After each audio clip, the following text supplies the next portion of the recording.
Salam əzizlərim. Bu sabah gələn fikirlərimlə bölüşmək istəyirəm. Sağlam qidalanma mövzusu haqqındadır. Bilirsiniz, açığı mən bu mövzuda çox da danışmağı xoşlamıram. Nəyə görə? Çünki kimisə boşqabına burun soxmaq, demək ki, bax, belə qidalanmalısan, bu doğru deyil, bunu yemək və s. Bu biraz sanki narahat bir mövzudur və insanların xoşuna gəlmir belə bir yanaşma və biraz özünü uzaqlaşdırmış kimi hiss edirsən onlardan. Yəni cəmiyyət içinə çıxıram və görürəm ki, yəni hər öz seçimi var, hər öz istəyi var və yəni hər kəs özü bilər təbii ki. Lakin eyni zamanda da elə cəmiyyət içinə çıxanda da öz qohum əqrabamdan başlayaraq, yaxın tanışlarımdan başlayaraq elə uzaq tanışlara qədər eşitdiyim və müşahidə etdiyim sağlamlıq narahatlıqları ilə bağlı bir məsələlərdir. Çoxlu şəkildə bunu eşidirəm, həqiqətən də və içdən bu haqda danışmaq yenə də gəlir. Yenə də bəlkə də kimlər üçünsə faydalı olacaq deyə, çünki mənə fayda gətiribdir, çünki minlərlə insanlara bu tətbiq etdiyim bir üsullar köməklik eləyibdir deyən bu haqda danışmağa vadar eləyir mənə bu. Çünki görürəm ki, insanların əksəriyyəti hələ də xəstəxanalara, hələ də apteklərə inanırlar ki, sanki sağlamlıqları oradadır. Sanki oradakı metodlar onları sağlam edəcəklər. Halbuki bu yanaşma sadəcə xəstəliyini neytral vəziyyətdə saxlayır. Yəni onlar keyləşdirici bir effekt daşıyır. Yəni bilirsiniz necədir? Əgər xəstəlik sənin qapını döyübdüsə, o elə belə yerə gəlməyib də. O hər bir problem, hər bir narahatlıq nəsə bir dəyişikliklərə vadar eləyir insanı. Amma bugünkü günü bizə nəyi təklif eləyirlər? Yəni sehirli bir üsul sadəcə. Bunu qəbul elə və baş ağrını kəsəcək. Bunu burnuna vur və daha çirk gəlməyəcək oradan. Bunu filan yerinə sürt və görsənməyəcək daha. Burası illüziyadır. Saxtalıqdır bu. Hansını biz özümüz seçirik. Təsəvvür eləyin də, evdə zirzibil var və sən onun üstünü cəbə ilə örtürsən.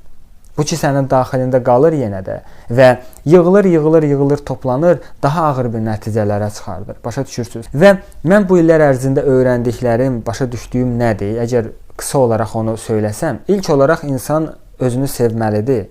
Yəni da başa düşməlidir ki, ona bir bədən verilibdir.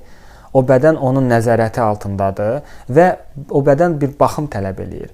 Çox da güclü yox, amma sadəcə ona bir zibil qabı kimi yanaşmayasan da, harda gəldi, necə gəldi, belə zibil kimi yəni, tıxıyasan, tullayasan ona nəysə. Əşi, qismət, əşi, nə bilim də, nənələrimiz, babalarımız da belə yeyib də, cahillikdən doğur bu hamısı. Yəni ona görə də öyrənmək, biraz göz açıq olmaq, öz inkişaf yoluna bir üz tutmaq, başa düşürsünüz? Yəni öz üzərində işləməkdir də hamısı. Yəni cahillik pilləsində olan birisi üçün sehirli üsul axtarır. O kasıb düşüncə məsələn necə ki, o hansısa bir oyun loteriyalarından, qumar oyunlarından falan ki, tez sürətli qazanmaq istəyir, nəysə, başa düşmədən ki, nə üçün, məqsədli şəkildə olmayanda da, yəni bu tez gəlsin mənə. Bax, bugünkü günün bəlkə də əsas problemi odur ki, insanlar tez bazar məsələnin həllini axtarırlar, problemin həllini axtarırlar. Başa düşmədən ki, bu nəticədir. Bu illərlə, aylarla, zamanla toplanan bir nəticədir, hansına sənin müəyyən bir davranışların, əməllərin gətiribdir. Və indi də o nəticə yox olsun deyə, yəni başqa bir nəticə olsun deyə, sənin başqa bir davranışların və başqa bir əməllərin olmalıdır. Dünənə qədər etdiklərin yox. Bugünkü nəticə o dünənləri, ondan öncəki günlər elədiyin bir əməllərindir, davranışlarındır, hərəkətlərindir.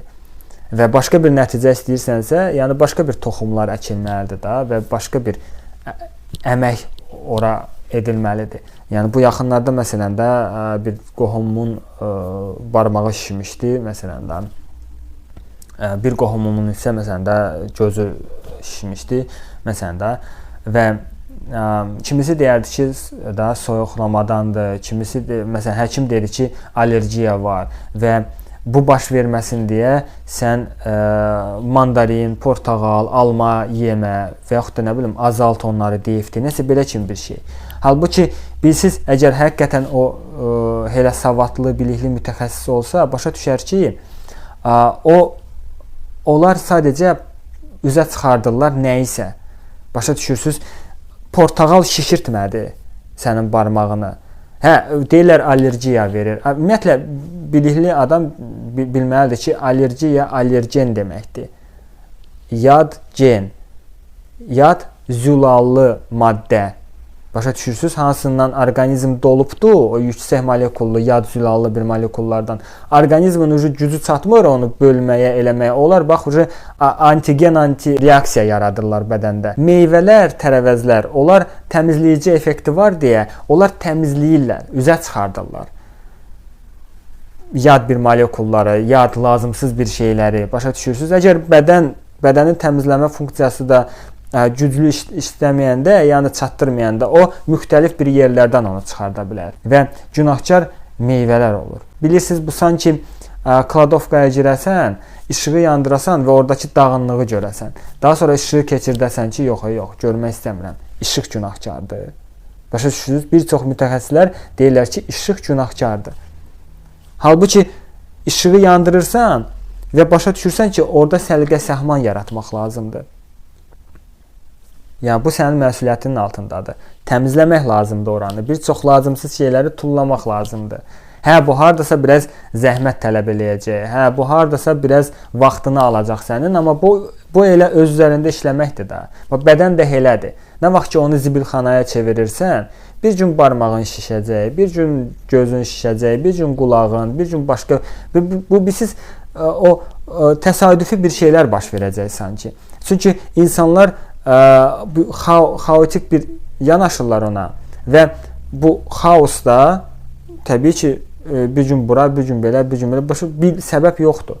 Amma əgər sən başa düşürsən ki, bu gün baş vermiş bir şey təsadüfi deyil, səbəbi var. O zaman o səbəblə işləyirsən, o səliqə səhmana salırsan və s. Və kimsə də desə ki, okey, bəs üsul nədir, cavab nədir? Mən yenə də vurğulayacağam. Bir dənə tək bir metod, mən sizə desəm ki, gedin meyvə tərəvəz yeyin. Baxın, meyvə tərəvəz elə belə kimi bir şeylərə gətirib çıxarda bilər ki, haransa şişər, haradasa bir şey baş verər, onda deyəsən ki, meyvə tərəvəz kömək eləmədi. Halbuki bu belə deyil. Yanlış yanaşmadadır məsələ. Ona görə etaplı şəkildə, doğru şəkildə bunu yapmaq lazımdır, bunu eləmək lazımdır. Başa düşürsünüz? Bir çox qida mütəxəssisləri məhsulu araşdırırlar. Onun tərkibində olan maddələri, nutriyentləri, mineralları, vitaminləri. Halbuki cavab orada deyil. Bütün hər birimiz eyni molekullardan formalaşmışıq, yaranmışıq və hər bir məhsulda zərərli və faydalı tərəflərini tapmaq olar. Orada cavab yoxdur. Cavab bədəndədir. Bədənini araşdırmalısan. Başa düşməlisən ki, o təbiətin bir parçasıdır və təbiətin qaydalarıyla, qanunlarıyla çalışır o. Bunu anlayanda təsəvvür eləyin də, yəni hansısa bir məhsul haqqında sən hər şeyi A-dan Z-yə qədər biləsən, bir çox qida mütəxəssisləri kimi, amma onun istifadə olunan orqanizmi haqqında məlumatın güclü olmayan. Anlayırsınız? Yəni hansı rejimlə o işləyir, necə fəaliyyət göstərir. Bunu anlamayanlar üçün yəni necə mütəxəssis sayıla bilər ki? Onlar bir çoxsu qida mütəxəssisidir, bir çoxsu dərman mütəxəssisidir. Amma bədən mütəxəssisi olmaq lazımdır. Başa düşürsünüz? Cavab buradadır. Və təsəvvür eləyin də, allergiya, allergen, yad gen deməkdir. Yəni yad zülallı bir molekul deməkdir. Antigen, antireaksiya baş verir o bədəninə düşəndə. Çünki yad zülallı bir molekul gəlir, hansını orqanizm bölməlidir. Təsəvvür eləyin də, biri var amin turşularından ibarət məhsullar, bitki mənşəli məhsulları. Bir də var, yəni ağır, yüksək zülallı bir məhsullar, hansını orqanizm ilk öncə hələ bir bölməlidir ki, ondan sonra insan bədəninə uyğun olan həmən o amin turşularından zülal yaratsın. Bu uzun bir prosesdir. Baxın, bunu əksər mütəxəssislər nəinki danışmır, heç bilmirlər özləri belə. Anlayırsınız? Yəni ona görə də məhsul haqqında çoxlu danışmaq, ya da xəstəlik haqqında çoxlu danışmaq, ya da nəsə bir resept yazmaq, bu hələ insanı mütəxəssis etmir. Onlar bir çoxsu dar ixtisaslı mütəxəssislərdir, çox təəssüf ki. Və insanlar hansılar ki, onlara müraciət edirlər, öz sağlamlıqlarını onlarda axtarırlar. Bax, bu elə bir leveldir ki, oradan ancaq simptomlarla mübarizə aparmaqdır. Ancaq nəticə ilə sanki mübarizə aparmaqdır, başa düşmədən ki, hər bir nəticənin mütləqi şəkildə səbəbi var və heç nə təsadüf deyil. Belə. Bu sabah gələn fikirlər buydu. Ümid eləyirəm doğru zamanda doğru ünvanlara çatacaq o və faydalı olacaq. Hər bir halda bu niyyətlə çəkilibdir. Ən azından kimlisə düşünməyə vadar eləyirsə, bunun üçün çox məmnun olacağam. Təşəkkür edirəm bu videonu izlədiyiniz üçün, zaman ayırdınız. Sağ olun, salamat qalasınız. Özünüzə yaxşı baxın əzizlərim. Özünüzə.